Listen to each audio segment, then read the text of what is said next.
Hello everyone, स्वागत है आपके अपने चैनल पर। तो आज क्लास में हम लोग करने जा रहे हैं रेस्ट एंड मोशन का लास्ट लेक्चर। ठीक है, मतलब ये हुआ कि आज क्लास में हम लोग न्यूमेरिकल बेस्ड क्वेश्चन करने वाले हैं। वैसे ऐसे पहले वाले पोर्शन में हम लोग थ्योरी पोर्शन सारे कर चुके हैं। ठीक है, तो ये लास्ट लेक्चर होगा रेस्ट एंड मोशन का। फिर अगले क्लास में हम लोग न्यू चैप्टर शुरू करेंगे। आप लोग वीडियो में लास्ट तक बने रहेंगे। किस तरह का क्वेश्चन आएगा, आपको किस तरह से हम उसको सॉल्व करना होता है। ठीक है,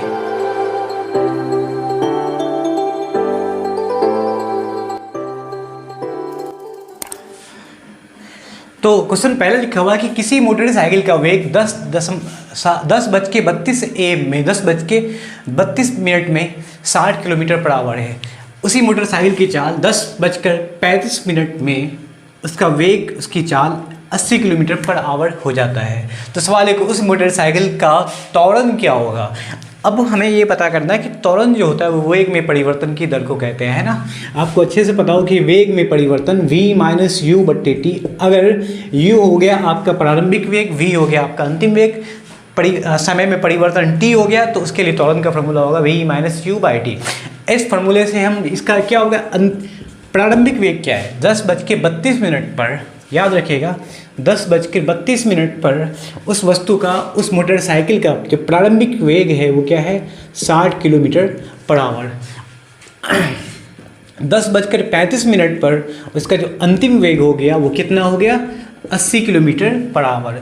तो सवाल ये है कि कितने मिनट में ये परिवर्तन आया, कितने मिनट में ये बदलाव आया वो बताना। सबसे पहले समय कितना हो गया, टाइम क्या हो गया, तो 10:32 से 10:35 यहाँ आपका हो गया 3 मिनट का समय। ठीक है, 3 मिनट के अंदर में गाड़ी का, मोटरसाइकिल का वेग 60 से 80 हो जाता है। तो उस मोटरसाइकिल का त्वरण क्या होगा आपको वही बताना है। ठीक है, सबसे पहले क्या करना है कि चूंकि मात्रक एक समान होना चाहिए, यहाँ किलोमीटर पर आवर में, यहाँ किलोमीटर पर आवर में, यहाँ समय दिया हुआ मिनट में, तो आप सबसे पहले ये करोगे कि मिनट को आवर में बदलना है तो 3/60 से भाग करना पड़ेगा, जो कि हो जाएगा 1/2, 3 दूना 6, 1/20, 1/20 आवर हो जाएगा। ठीक है, अब हम निकाल सकते हैं वेग कि उस मोटरसाइकिल का त्वरण क्या होगा। तो v = v - u/t। आपका जो अंतिम वेग है वो क्या है v 80, प्रारंभिक वेग क्या है 60, कितने समय के अंदर में 1/20 घंटे के अंदर में ये इसका वेग में परिवर्तन आया। घट का कितना आ गया आपका 20, और क्या हो गया बट्टे में 1/2। ठीक है, अब इसको चेंज करना, 20/1, 1/2 तो हो जाएगा आपका क्या 2/1। ये हो जाएगा आपका 40 किलोमीटर, है ना। कितना आंसर आया 40 किलोमीटर पर आवर स्क्वायर। ये हो जाएगा क्या आपका उस मोटरसाइकिल द्वारा जो त्वरण उत्पन्न हुआ है वो आपका आ जाएगा 40 किलोमीटर पर आवर स्क्वायर। ठीक है, सेकंड क्वेश्चन में लिखा हुआ अगर कार की प्रारंभिक वेग 72 किलोमीटर पर आवर है और 5 सेकंड के बाद ब्रेक लगा दिया जाता है तो कार का मंदन क्या होगा। मंदन क्या होता है, सबसे पहले ये जानना है कि ऋणात्मक एक्सेलरेशन, ऋणात्मक त्वरण को हम मंदन के नाम से जानते हैं। ठीक है, तो एक कार जिसकी प्रारंभिक चाल 72 किलोमीटर पर आवर है, सवाल है कि 5 सेकंड के बाद उस कार द्वारा जो मंदन होगा, नेगेटिव एक्सेलरेशन, ऋणात्मक त्वरण, वो क्या होगा वो आपको बताना है। ठीक है, तो सबसे पहले जो आंकड़ा दिया उसको हम नोट कर लेते हैं। क्या लिखा, प्रारंभिक वेग, प्रारंभिक चाल, जिसको हम u से डिनोट करते हैं, क्या है 72 किलोमीटर पर आवर। क्योंकि समझना ये है कि 5 सेकंड में, अब क्या है कि यहाँ आवर में लिया गया, यहाँ समय है सेकंड में, यहाँ किलोमीटर पर आवर में है, आवर में लिखा हुआ यहाँ सेकंड में। तो मात्रक को हम क्या करते हैं कि 72 किलोमीटर है तो उसको मीटर पर सेकंड में लाते हैं। तो मैंने बताया था कि जब कभी मीटर पर सेकंड में लाना है तो आपको 5/18 से गुना कर लो, आपका आ जाएगा मीटर पर सेकंड में। 18 चौका 72, जो कि हो गया आपका कितना 20 मीटर पर सेकंड। उस कार का प्रारंभिक वेग हो जाएगा 20 मीटर पर सेकंड। अंतिम वेग क्या होगा, क्योंकि 5 सेकंड के बाद जब उस पर ब्रेक लगा दिया गया, इसका मतलब है कि वो कार क्या होगा, आप ये त्वरण में जब 5 सेकंड के बाद ब्रेक लगा दिया जाता है तो वो कार क्या होगा, एक रेस्ट में आ जाएगा, विराम में आ जाएगा। विराम में आने का अर्थ क्या होगा कि उसका जो अंतिम वेग हो गया वो हो गया 0 मीटर पर सेकंड हो जाएगा, अंतिम वेग हो जाएगा 0 मीटर पर सेकंड। तो सवाल है कि मंदन क्या होगा, मतलब हमें निकालना है एक्सेलरेशन के नाम से। सवाल है कितने समय के अंदर में होता है, तो 5 सेकंड के अंदर में उस कार की चाल जो है वो 72 से मतलब 20 किलोमीटर पर आवर से 0 मीटर पर सेकंड आवर हो गया। ठीक है, 0 मीटर पर सेकंड हो गया। हमें हमें निकालना है त्वरण v माइनस यू अपॉन में t। इसी को हम मंदन भी कहेंगे, डिनोट करेंगे a से। v हो गया आपका कितना 0, u कितना हो गया 20, समय कितना 5, ये हो गया माइनस 20 बट्टे में 5, जो कि हो जाएगा आपका क्या -4 मीटर पर सेकेंड स्क्वायर। चूँकि मंदन निकालना है, ये त्वरण ऋणात्मक हो गया, अतः अगर मंदन पूछा जाए तो मंदन हो जाएगा आपका कितना 4 मीटर पर सेकेंड स्क्वायर। ये हो गया आपका आंसर। ठीक है, तो तीसरा क्वेश्चन देखोगे, यहाँ लिखा हुआ किसी विराम स्थान से सोनी का वेग साइकिल द्वारा 30 सेकंड में 6 मीटर पर सेकंड हो जाता है, तो साइकिल के त्वरण की गणना ज्ञात करें। मतलब साइकिल का त्वरण क्या होगा वो बताना आपको। बहुत बेसिक सवाल है, समझ में आ गया होगा। विराम स्थान से सोनी साइकिल द्वारा चलती है, ठीक है, उसका वेग 30 सेकंड के अंदर में 6 मीटर पर सेकंड स्क्वायर 6 मीटर पर सेकंड हो जाता है। सवाल है कि सोनी की साइकिल का त्वरण क्या होगा। अब साइकिल से सोनी जा रही है, इट मीन्स कि वो पहले विराम अवस्था में थी, विराम से गति में आई, तो 30 सेकंड के अंदर में उसका गति जो हो गया वो 0 से हो गया 6 मीटर पर सेकंड।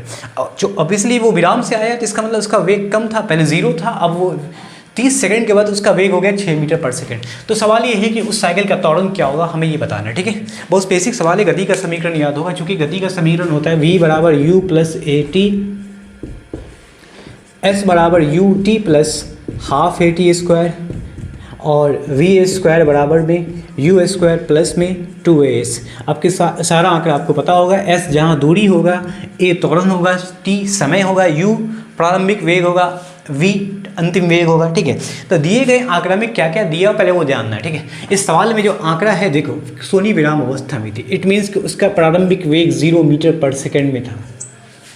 30 सेकंड के बाद, टाइम 30 सेकंड के बाद उसका वेग हो जाएगा, अंतिम वेग जिसका है दिया हुआ है 6 मीटर पर सेकंड। तो सवाल है कि उस साइकिल का त्वरण क्या होगा वो बताना है। बहुत सिंपल फॉर्मूला, त्वरण निकालना है a बराबर v minus you by T, v minus you by T. क्योंकि ये जो फार्मूला आता है वो गति के पहले समीकरण से तो आता है, a बराबर v minus you by T, यहाँ से निकालते हैं। अब जो आंकड़ा दे रखा है उसको हम निकालते हैं। देखो v क्या है आपका 6, u कितना 0, और समय कितना 30 सेकेंड, ये हो जाएगा 6/30 1/5 मीटर पर सेकेंड स्क्वायर, ये हो जाएगा आपका आंसर। ठीक है, त्वरण हो जाएगा 1/5 मीटर पर सेकेंड स्क्वायर, आंसर हो जाएगा।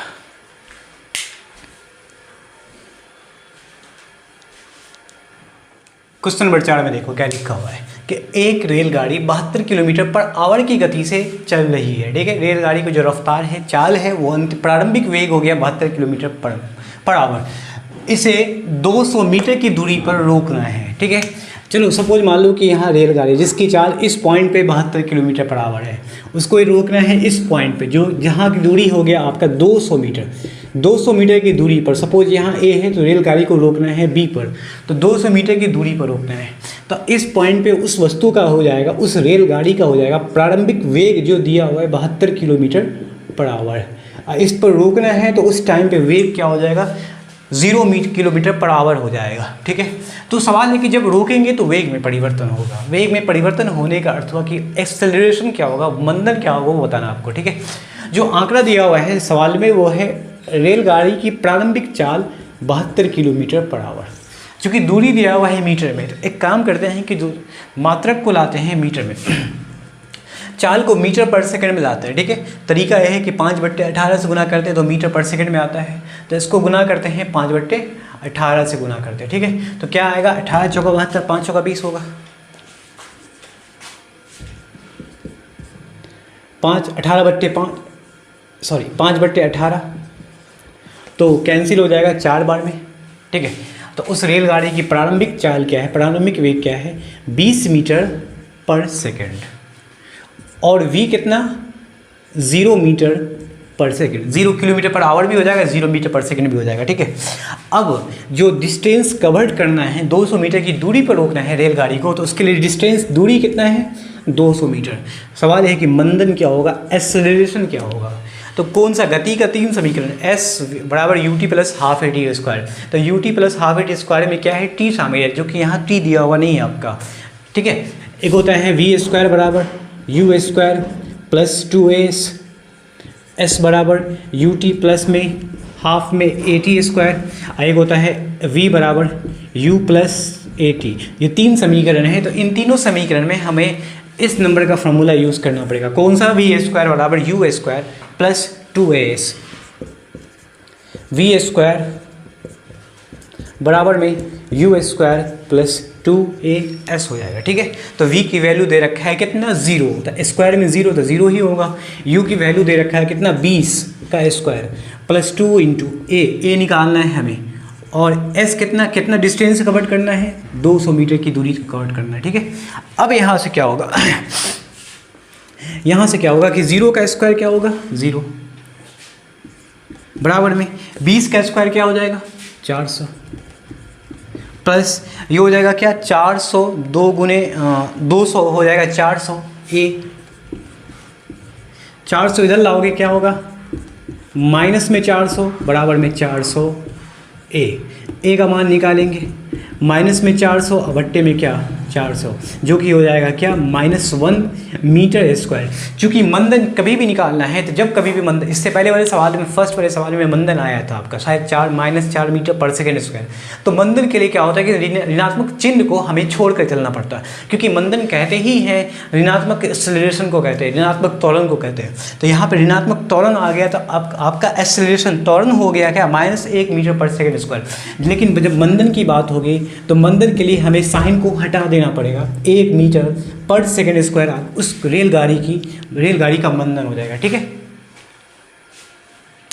तो 5वां क्वेश्चन में लिखा हुआ है कि एक कार 5 सेकंड के अंदर में 1 मीटर पर सेकेंड स्क्वायर, जो कि ये त्वरण दिया हुआ है, 1 मीटर पर सेकेंड स्क्वायर की एक समान त्वरण से चलकर 5 मीटर पर सेकंड से 10 मीटर पर सेकंड की गति में चल रही है। ठीक है, एक कार मतलब जो कार है वो 5 मीटर पर सेकंड, जिसका प्रारंभिक वेग और अंतिम वेग, इस वेग से इस वेग में गति कर रही है 5 सेकंड के अंदर में। त्वरण क्या है? 1 मीटर पर सेकेंड स्क्वायर। तो सवाल है कि कार द्वारा जो तय की गई दूरी वो क्या होगा? सपोज इस पॉइंट पे कार है, इस पॉइंट पे उसको पहुंचना है, तो ये डिस्टेंस हो गया टोटल s, दूरी हो गया। ठीक है, पॉइंट ए पर कार है, जाना है पॉइंट बी पर, एक समान एक समान त्वरण से जा रही है, लेकिन जिसका जो वेग है इस टाइम पे वो 5 मीटर पर सेकेंड और अंतिम हो जाएगा 10 मीटर पर सेकेंड।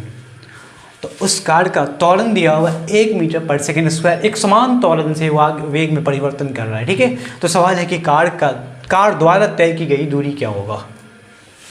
क्योंकि इसका अंतिम वेग और प्रारंभिक वेग दोनों दे रखा है, तो इसका अंतिम वेग क्या है? 10 मीटर पर सेकेंड, और प्रारंभिक वेग क्या है? 5 मीटर पर सेकेंड हो जाएगा। ठीक है, तो 5 मीटर पर सेकेंड होगा, तो प्रारंभिक वेग है 5 मीटर पर सेकेंड। इस कार का अंतिम वेग क्या है? 10 मीटर पर सेकेंड।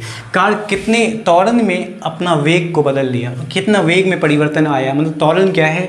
तो कार के लिए जो त्वरण है 1 मीटर पर सेकेंड स्क्वायर है। ठीक है, 1 मीटर पर सेकेंड स्क्वायर है। सवाल है कि वो कार कितने समय के अंदर में वेग में परिवर्तन किया है? वो अब क्या हो गया? t, कितना?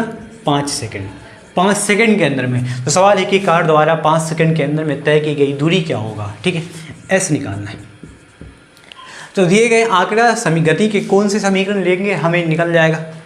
एक तो भाई देखो u v a t सब दे रहे हो, s निकालना है। तो गति का जो ये समीकरण है s बराबर u t plus half a t square, इस वाले फार्मूला का यूज़ करेंगे, आंसर आ जाएगा। ठीक है, निकालना रखना है s बराबर u t plus half a t square.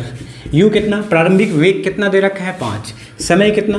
5 second के अंदर में, प्लस हाफ उसका कार का त्वरण कितना है? एक समान त्वरण 1 मीटर पर सेकेंड स्क्वायर, और फिर यहाँ समय कितना दे रखा है? 5 सेकंड का स्क्वायर। ये हो गया कितना? 25। ये हो गया कितना? 1/2, 5 का 25 हो गया। तो इसको हम अलग से जोड़ेंगे तो 25/2, जो कि हो जाएगा 12.5। ठीक है, 12.5, 12.5 मीटर हो जाएगा। अब दोनों को जोड़ना है तो 25 और 12 हो जाएगा आपका क्या? 37.5 मीटर, 37.5 मीटर हो गया। दूरी हो जाएगा कितना? 37.5 मीटर। ये हो गया कार द्वारा तय की गई दूरी, 37.5 मीटर हो जाएगा। ठीक है, तो आज के लिए बस इतना ही। तो अगले क्लास में हम लोग शुरू करेंगे गति का नियम, बल का प्रभाव। तो आप लोग वीडियो को लाइक करें, अगर नोटिफिकेशन जरूर ऑन करें, क्योंकि जो हम वीडियो बनाएंगे उसके लिए नोटिफिकेशन आएगा वो सबसे पहले मिलेगा। अगर चैनल पर नए चैनल को सब्सक्राइब कर दें।